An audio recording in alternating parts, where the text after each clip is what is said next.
Hi guys, welcome to Hardest Info channel. Today I have Google Pixel 8i and I want to show you how to manage your Google passwords on this device.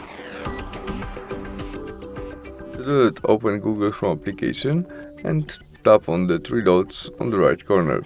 There, settings, where we have our password manager selection. We press there and now we can manage password which our smartphone remember. In this case to our Messenger account, we can press there.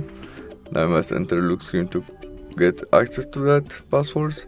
And we can, after we press this first icon, we can copy our email or copy our passwords. Or after we choose this ice icon, our smartphone show us password which remember. We can also edit what our smartphone remember by tap on the edit, and there we can add something new or change something on passwords, username, and we can add notes which we see when we have our access to our password.